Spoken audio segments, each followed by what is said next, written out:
जय हिंद मेरे प्यारे साथियों। आज हम आपको बेहतरीन टॉपिक बताने चल रहे हैं ग्लोबल हंगर इंडेक्स के बारे में। बिल्कुल नोट करिएगा, जो भी हमारे साथी तैयारी कर रहे हैं समीक्षा अधिकारी, सहायक समीक्षा अधिकारी की, तो बिल्कुल घबराए ना। हम आपको बेहतर आपको कंटेंट प्रोवाइड करेंगे और आपको बेहतर से बेहतर हम प्रैक्टिस भी कराएंगे। बिल्कुल टेंशन लेने वाली बात नहीं है। बस आपको जो भी चीजें हम आपको बताने चल रहे हैं, बस आप कंटेंट को नोट करते जाइएगा। मैं बोल रहा हूँ, आप लिखते जाइएगा चीजों को, और माइंड में एक बार सुन लोगे ना तो चीजें आप जो है याद हो जाएगी। तो चलिए दोस्तों, शुरुआत करें। आज आपको ग्लोबल हंगर इंडेक्स के बारे में बताएं, वैश्विक भूख सूचकांक के बारे में फुल डिटेल में चीजों को हम आपको डिस्कस करेंगे, हम आपसे बातें करेंगे। ठीक है, तो देखिए दोस्तों, अगर हम ग्लोबल हंगर इंडेक्स की बात करते हैं, यानी कि वैश्विक भूख सूचकांक की बात करते हैं, तो जो आपका वैश्विक भूख सूचकांक है, अभी हाल ही में क्या किया है, जारी किया गया है। और इस वैश्विक भूख भूख सूचकांक की बात करते हैं, जो भारत की रैंक है, कुल टोटल 125 देशों में जो भारत की रैंक मिली है, वो भारत को रैंक आपका 111वीं रैंक मिली है। सबसे पहला पॉइंट तो ये याद कर लेना कि 125 देशों में जो भारत की रैंक है, वो आपको 111वीं रैंक प्राप्त हुई है। अगर हम थोड़ा-सा बात करेंगे, जो ग्लोबल यानी कि जो ग्लोबल हंगर इंडेक्स है, वैश्विक भूख सूचकांक है, ये आपका जारी कौन करता है? तो जो वैश्विक भूख सूचकांक है, इसमें 2 संस्थाएँ मिलकर क्या करती हैं? आपकी जारी करती हैं। एक है कंसर्न वर्ल्ड वाइड, आप लोगों ने नाम सुना होगा। जो कंसर्न वर्ल्ड वाइड है, ये आपकी आयरिस एक सहायता एजेंसी है। ये आयरिस सहायता एजेंसी है, कंसर्न वर्ल्ड वाइड। और एक ही जर्मन संगठन है, एक जर्मन संगठन है जिसका नाम का आपका वेल्ट हंगर हेल्थ। क्या नाम है? Belt hunger health. इन दोनों संगठनों के साथ यानी कि ये दोनों मिलकर जो है क्या करते हैं, आपका ये जारी करते हैं वैश्विक भूख सूचकांक। ठीक है, जिसमें भारत की रैंक मैंने आपको बताया कितनी रैंक है, आपका 111वां रैंक। 125 देशों का टोटल आकलन किया गया। अब आपके माइंड में आएगा कि सर ये भी बताइए कि जो ग्लोबल हंगर इंडेक्स है 2023 में तो भारत की रैंक आपका 111वीं थी, 2022 में कैसी रैंक थी, 2021 में कितना था, 2020 में कितना था, 2019 में कितना था, सर इसको भी थोड़ा सा बता दीजिए।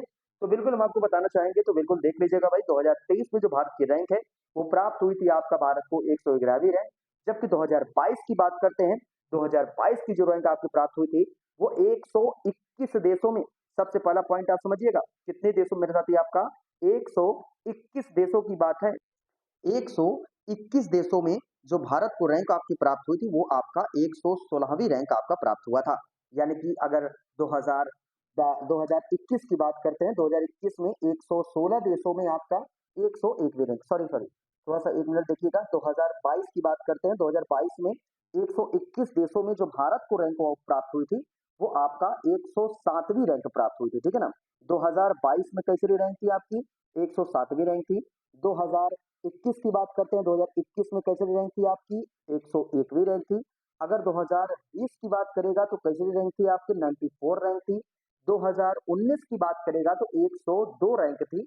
ये पॉइंट आप याद रखना। किसकी बात हम कर रहे हैं? ग्लोबल हंगर इंडेक्स के बारे में बात कर रहे हैं, वैश्विक भूख सूचकांक के बारे में बात कर रहे हैं, जो अभी हाल ही में क्या किया है, जारी किया गया है।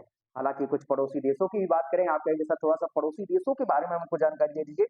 बिल्कुल, अगर पड़ोसी देशों की बात करते हैं तो चाइना की बात करते हैं। चाइना की जो रैंक है टॉप मोस्ट पर है, यानी कि 1 से 20 रैंक के अंदर आपका चाइना समेत आपके कुछ देश आपके आ जाते हैं। ठीक है ना? तो 5 से कम इस इनका स्कोर है चाइना की। अगर अगर पाकिस्तान की बात करते हैं, जो पाकिस्तान की रैंक है इस बार 2023 में 102, यानी कि आपको 102वीं रैंक आपकी प्राप्त हुई है 26.2 स्कोर के साथ। ठीक है, उसके बाद अगर श्रीलंका की बात कर लेंगे, अपना पड़ोसी देश है, अगर श्रीलंका की बात करेंगे, श्रीलंका जो है इसको 60वीं रैंक प्राप्त हुई है। जबकि अगर बांग्लादेश की बात करते हैं, जो बांग्लादेश को प्राप्त हुआ है, वो आपका 81वीं रैंक प्राप्त हुई है। और इसके साथ साथ एक लास्ट आपका है अफगानिस्तान, इसको 114वीं रैंक प्राप्त हुई है। हम बात किए किसकी? ग्लोबल हंगर इंडेक्स की। तो इतनी डिटेल में चीजों को मैंने आपको बता दिया है, इतना आप माइंड में सेट रखिएगा, याद रखिएगा। यहाँ से प्रश्न आपके एग्जाम में आ जाएगा। बहुत जल्द हम आपको हैंड डिटेल बोर्ड पे भी चीजें हम आपको मैथड लिख के बताएंगे, जिससे कि आप बेहतर से बेहतर चीजों को और बेहतर तरीके से आप समझ पाए। ऐसे ही लगातार अपना प्यार बनाए रहे, चैनल को शेयर करें, लाइक करें, सब्सक्राइब जरूर से जरूर करें, लोगों तक पहुंचाएं।